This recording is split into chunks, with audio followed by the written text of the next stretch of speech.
Hey, this is Antonio. Welcome back to my channel. Now who's ready for some fighting words?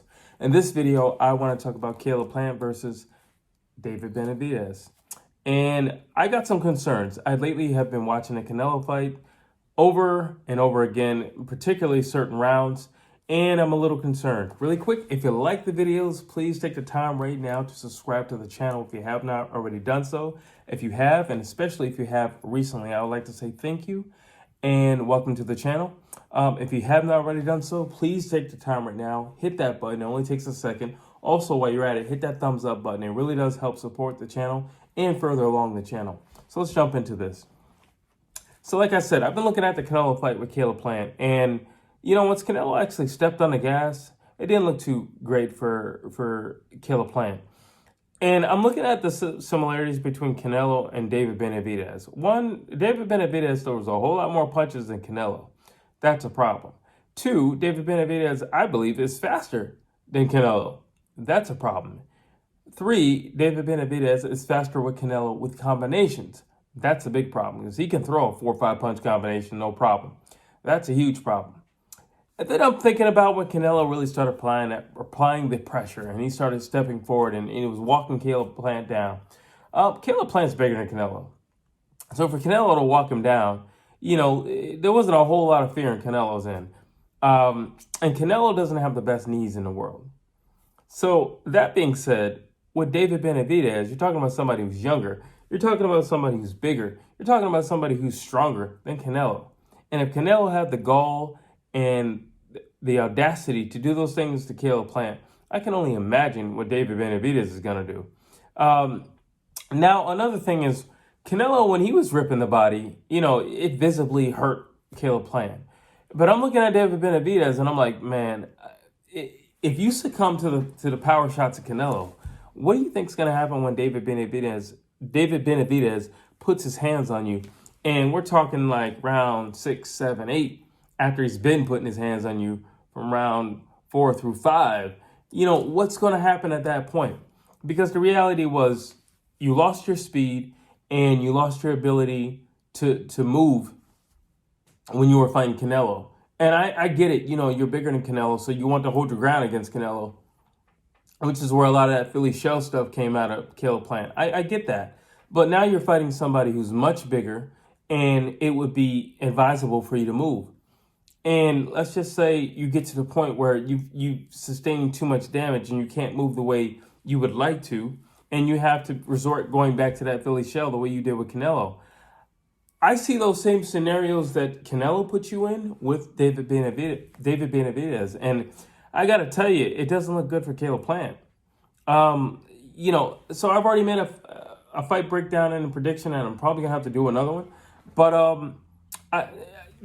I can see how Caleb Plant can win this fight. It's a winnable fight for him.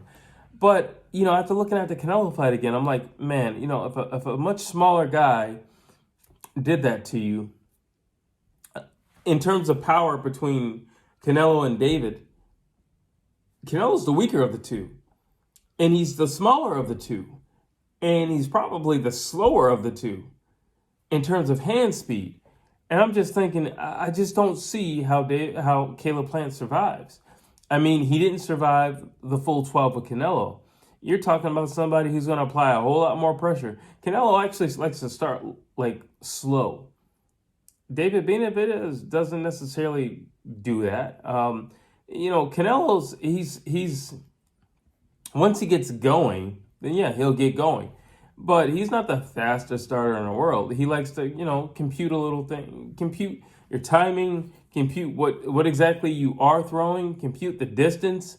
He likes to do a lot of feints early to see what'll make you jump and what'll make you move. And if so, how are you going to move? And are you going to move to the right? You're going to move to the left? You're going to, what are you going to do? You're going to move your legs. That's really important with Canelo. Are you going to move your legs or not? And when you look at David Benavidez, he has a longer reach. I mean, everything is just in the favor. Like, whatever Canelo did, I feel like he can do that on a bigger, better scale, to be quite frank. And like I said in the first video, I do believe that Caleb Plant possesses all the skills and attributes to win this fight. But that is based upon his ability to move and his ability to be agile.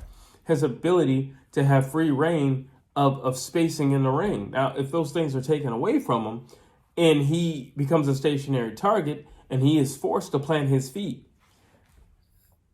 you pretty much taken away his best weapons. Because I think a guy like Caleb Plant, he's very creative. But when you force him to do something he doesn't want to do, like fight in a telephone booth, well, that creativity's got to go out the window because now he's got to fight. Because you need space to create, right? You need space to create. You need space to let your mind flow and be free. And you can't do that when you got that pressure of this big power puncher coming after you and he's cutting off the ring and he's getting closer and closer and closer. You can't do those things. You're not going to have the spacing and comfortability to be creative. So that's one thing down. You're also not going to have the spacing and comfortability to move around freely as you would like. That's another thing down. And then you're talking about round after round, you're going to succumb to punches. That's another thing you got to worry about. And I'm just talking about depleting and breaking you down more and more and more. Now, you do have the counterpunching from Caleb Plant, and I believe that's going to be effective. Do I think Caleb Plant can put David Benavidez on the canvas? Yes, I do. But that's more or less timing, leverage, and getting David Benavidez to commit to something so he can be countered or he could just get caught midway. That's where I think that comes from. But that also goes back to that creativity that I was speaking of earlier. And I don't know if he can create that. I don't know if he can create it. And quite frank, when I look at this fight, some of the things that it boils down to is how fast will David Benavidez start? That's one of the factors. How fast will he start? And how committed once he starts, if he starts early, will he be? That's the thing. I think some things are a given. We know who's going to be the aggressor. We know who's going to be the one pressing forward. We know who's going to be on the back foot. We already know that. What I don't know is how early David Benavidez is going to do it.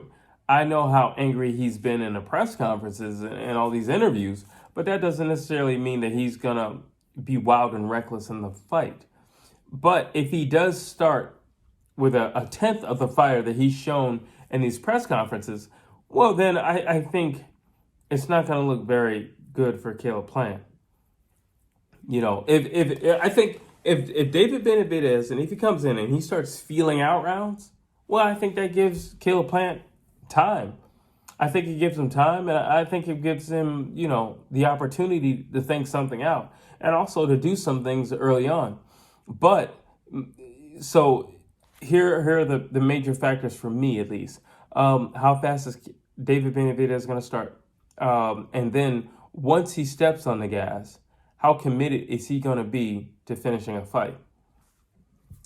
Once Canelo was committed to finishing the fight, it didn't seem like it took a lot.